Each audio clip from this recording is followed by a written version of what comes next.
ఎప్పుడైనా ఎక్కడైనా మీ చేతిలోనే వార్తా ప్రపంచం. మీ మొబైల్లో, మీ కంప్యూటర్లో, మీ టీవీలో.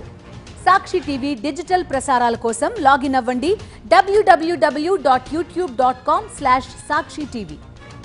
సబ్స్క్రైబ్ సాక్షి టీవీ యూట్యూబ్ ఛానల్. భారతీయ సినిమా గర్వించదగిన దర్శకుల్లో రాజమౌళి ఒకరు. ఇండియన్ సినిమాను ప్రపంచ స్థాయికి తీసుకెళ్లిన దర్శక ధీరుడాయన.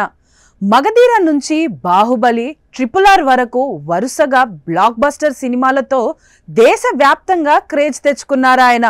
ఇవే కాదు, అంతకు ముందు సింహాద్రి, ఈగ వంటి సినిమాలతోనూ ఆయన భారీ హిట్లు సొంతం చేసుకున్నారు. విక్రమార్క కూడా దాదాపు అన్ని భాషల్లో రీమేక్ అయిందంటే ఏ రేంజ్ హిట్టో అర్థమవుతోంది. లేటెస్ట్ గా ఆయన తన బెస్ట్ మూవీ ఏది అనేది స్వయంగా బయటపెట్టారు. రీసెంట్ గా junior NTR cinema pre release event కి హాజరైన రాజమౌళి అక్కడ ఓ స్పెషల్ ఇంటర్వ్యూలో పాల్గొన్నారు. నా సినీ ప్రయాణంలో మగధీర, సై, బాహుబలి, RRR లాంటి హిస్టారికల్ విజువల్ వండర్స్ ఉన్నా కూడా చిన్న ఈగ కథ ఆధారంగా తీసిన సైంటిఫిక్ ఫ్యాంటసీ థ్రిల్లర్ ఈగ సినిమానే బెస్ట్ మూవీ అని చెప్పారు. ఎందుకంటే ఈగ సినిమాలోని creativity, emotional connection, technical wonders ఇవన్నీ కలిసి తన డైరెక్షన్ లైఫ్ లో అత్యంత సంతృప్తికరమైన మూవీగా నిలిచిందన్నారు. దీంతో ఫ్యాన్స్ రాజమౌళి తన బెస్ట్ మూవీగా బాహుబలి లేదా RRR చెప్తారనుకుంటే ఈగ అనే సమాధానం విని చాలా మంది ఆశ్చర్యపోయారు.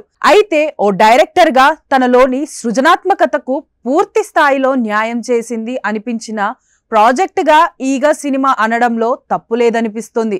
ఎందుకంటే బాహుబలి, మగధీర, RRR, విక్రమార్క సినిమాల్లో పెద్ద పెద్ద హీరోలు యాక్ట్ చేశారు.